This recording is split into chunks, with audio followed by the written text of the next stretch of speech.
Pada kesempatan kali ini kita akan melanjutkan lagi pembahasan kita tentang wasiat Rasulullah sallallahu alaihi wasallam bagi mereka yang ingin sukses dunia dan akhirat.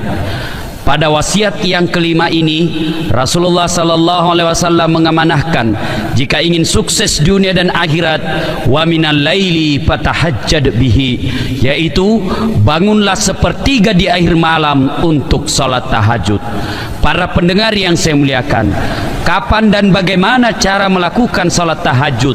Waktunya malam hari setelah tidur, dan caranya sama dengan salat-salat sunat yang lain, mulai dari gerakannya sampai dengan bacaan-bacaannya.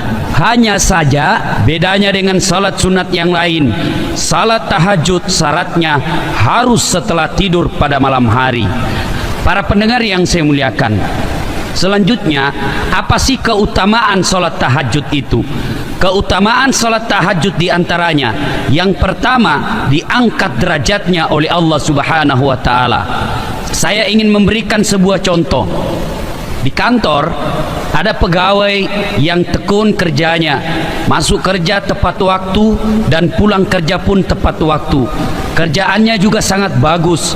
Kemudian pada hari Ahad dia datang ke rumah pimpinannya, membawa mungkin pisang ataupun membawa kacang-kacangan. Sampai di rumah bosnya akan berkata, ini anak buah saya bagus juga, di kantor kerjaannya baik, kemudian hari Ahad dia datang silaturahmi kepada saya. Maka bawahannya ini meskipun belum saatnya naik pangkat, karena di mata bosnya dia karyawan yang baik, maka diangkat derajatnya. Demikian juga dengan Allah, orang yang salat 5 waktunya beres, kemudian ditambah lagi dengan salat-salat sunat, kemudian tahajudnya juga lengkap, maka Allah katakan kepadanya, maqaman mahmuda, saya angkat derajatnya.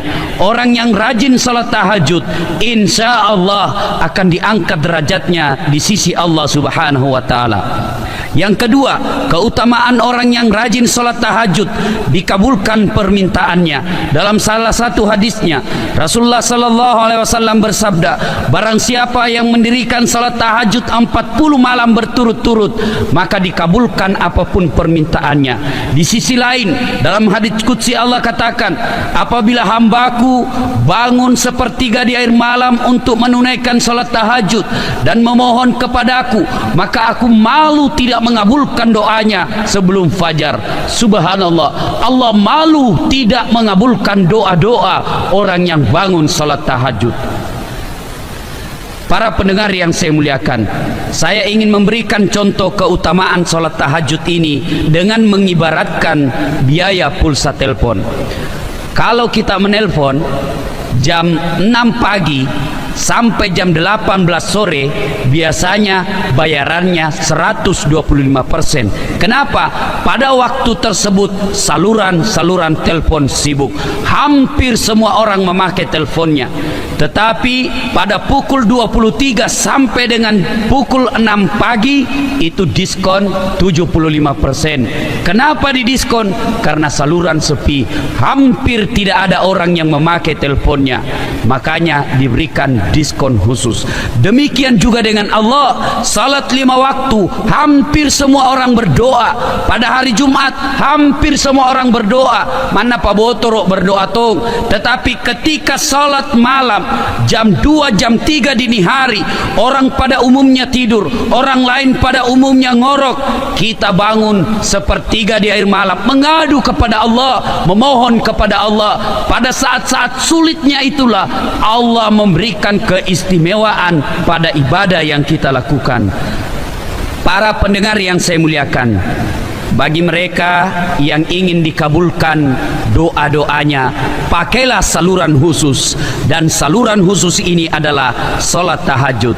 Saya menghimbau kepada anak muda yang ingin melakukan pelamaran, yang ingin melamar gadis impiannya, bangunlah sepertiga di akhir malam, berdoa kepada Allah. Allah yang mengetahui jodoh kita, Allah yang mengetahui yang gaib. Selesai salat tahajud 2 rakaat atau 4 rakaat, lebih mulia lagi 8 rakaat, kemudian ditutup 3 witir. Selesai sholat kita berdoa kepada Allah, Ya Allah, Engkaulah Zat yang mengetahui yang gaib, Engkaulah yang mengetahui jodoh hamba. Jika si Fatimah cocok bagiku, satukan hatiku dan hatinya, dan berikan kemampuan bagiku untuk mendapatkannya. Engkau Maha tahu ya Allah, jika dia tidak cocok bagiku, jika dia hanya membawa fitnah dan bencana bagi diri dan keluarga hamba, jauhkan hatiku dan hatinya, dan berikan kemampuan bagiku untuk melupakannya.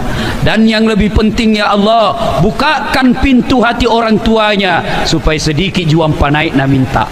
Itulah doa bagi orang-orang yang ingin melamar. Pergunakan fasilitas salat tahajud sebelum kita datang melamar. Para pendengar yang saya muliakan, dalam Al-Quran Allah juga mengabadikan keistimewaan orang yang sering salat tahajud. Dalam Al-Quran surah As-Sajdah ayat 16, Allah berfirman, Bismillahirrahmanirrahim, tatajafa junubuhum anil madaji yad'una rabbahum khaufa wa tama'an wa mimma rasaknahum yunfikun, ila akhir ayat. Dalam ayat ini Allah mengatakan bahwa orang yang dirahmati Allah, orang yang dikasihi Allah, orang yang ingin dekat dengan Allah, mereka jauh dari tempat tidurnya pada malam hari untuk mendirikan salat tahajud. Subhanallah, maka beruntunglah orang-orang yang sering menjauhi tempat tidurnya di akhir malam untuk mendekatkan diri kepada Allah Subhanahu wa taala. Lebih jauh lagi, dalam surah yang sama ayat 18 Allah berfirman, apaman kana mu'minan kaman kana fasikan, apakah sama orang yang beriman dengan fasik? La yasta'un, kata Allah, tidak sama. Ammal ladina amanu wa amilus solihati falahum jannatul ma'wa. Bagi mereka yang sering melakukan amal-amal soleh, salah satu di antaranya adalah salat tahajud, mereka akan dimasukkan ke dalam surga yang mereka kekal di dalamnya. Alhamdulillah, bersyukurlah bagi insan yang sering bangun salat tahajud untuk mendekatkan diri kepada Allah Subhanahu wa ta'ala.